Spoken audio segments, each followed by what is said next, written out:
Hey, welcome. So, today we're going to talk about something we all do, but almost never admit to. The little, and sometimes big, lies we tell ourselves just to make it through the day. You've definitely heard the phrase, don't lie to yourself. I mean, it's pretty standard advice, right? Sounds simple, but when you really think about it, it's one of the hardest things to actually follow. And let's just be real for a second. We all do it. Sometimes we have to believe in these stories, in these little fictions, because facing the raw truth feels, well, it just feels impossible. But here's the question. At what point do those comforting stories stop being a shield and start becoming a cage? So in this explainer, we're going to break down 10 of the most common lies we tell ourselves. We'll look at them through a few different lenses. The lies we believe about healing, about what it takes to succeed, about our relationships, and even about truth itself. And we'll wrap it all up by talking about the tough choice at the center of it all. Okay, let's get into it. First up, healing. This is a big one because it's home to one of the most popular lies out there, a phrase I guarantee you've heard a million times. The lie is, time heals all wounds. And it's so comforting, isn't it? Just wait, it'll get better. But the truth is, it's a bit more complicated.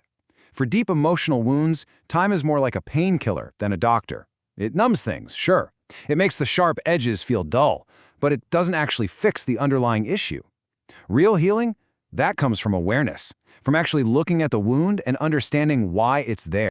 And here's the real danger. A wound that you don't understand doesn't just go away, it travels with you. It becomes this piece of baggage you carry from one relationship to the next, one job to the next. And then years later, some random comment can just poke it, and all that pain you thought was gone comes rushing right back. True healing leaves a scar, for sure, but it's a scar that doesn't hurt anymore when you touch it. Now, just like we get it wrong with healing, we often fool ourselves about what it really takes to succeed. So let's look at the stories we tell ourselves about hard work and getting ahead. We're taught from a young age that if you just work harder than everyone else, you'll win. You know, that whole hustle culture mentality. The problem is, for a lot of people, all that hard work just leads to, well, more hard work and burnout.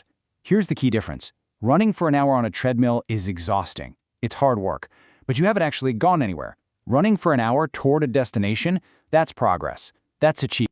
There's actually a name for this. It's called undirected effort. It's that feeling of being incredibly busy. Your calendar is packed, you're always tired, but at the end of the week, you feel like you're in the exact same spot you started. So the real question you have to ask yourself isn't, am I working hard? It's, is my hard work actually pointed at something? All right, now for the big one. The area where our self-deceptions get really creative and often really painful. Let's talk about the lies we tell when it comes to love.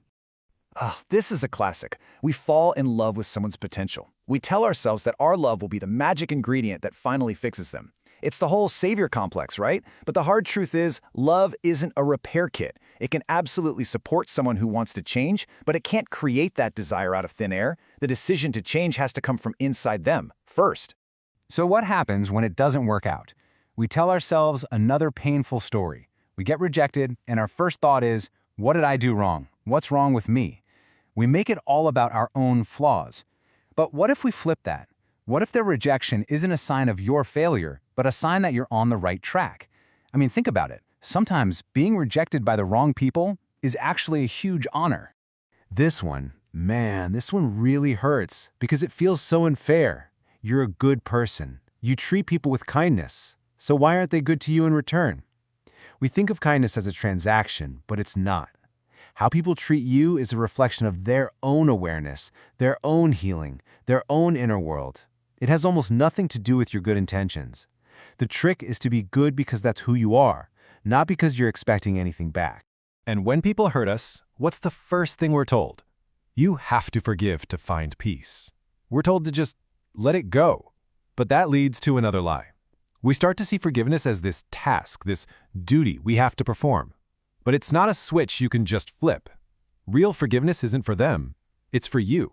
And it can only happen when you're genuinely ready, on your own timeline, without any pressure from anyone else. And the last lie about love, it's the one we tell to avoid conflict. You know the feeling. I'm not going to bring that up, it'll just start a fight. We tell ourselves we're keeping the peace. But that silence, that avoidance, that's what slowly kills a relationship. Real lasting love isn't about never fighting. It's about having the strength to get through the fights together, to talk about the hard stuff, and to come out stronger. All right, let's move into our final section, which is about the lies we tell ourselves about truth itself and about human nature. This is where things get a little philosophical. Now, this is a tough one. It's really tempting to look at someone's bad behavior and just blame their circumstances.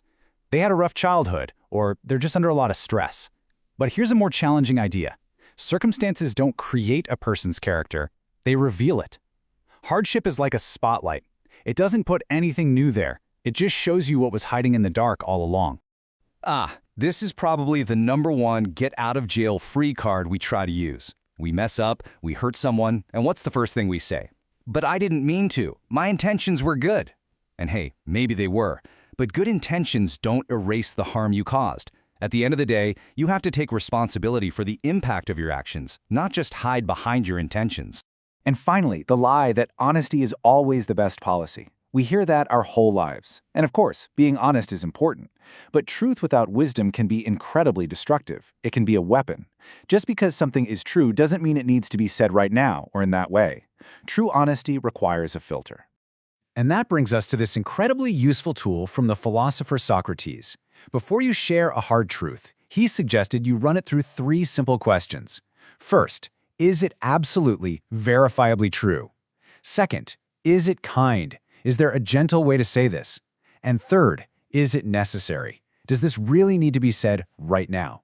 If you can't say yes to all 3, maybe the wisest move is to just be quiet for a little while. So after going through all these lies about our pain, our work, our love, our truths, it all comes down to one final powerful idea, a fundamental choice that we each have to make. And this is it. This is the heart of the whole thing. Facing the truth about who we are, about who other people are, about our lives, is often really, really painful. It is so much easier to stay wrapped up in a comfortable story. But choosing the pain of truth over the comfort of a lie, that is an act of honor. That's how you actually grow. It's how you truly heal. So I'll leave you with this last question, just for you. As you think about everything we just talked about, which one of these lies do you tell yourself the most? Which comforting story has the tightest grip on you? And which one are you ready to finally let go of?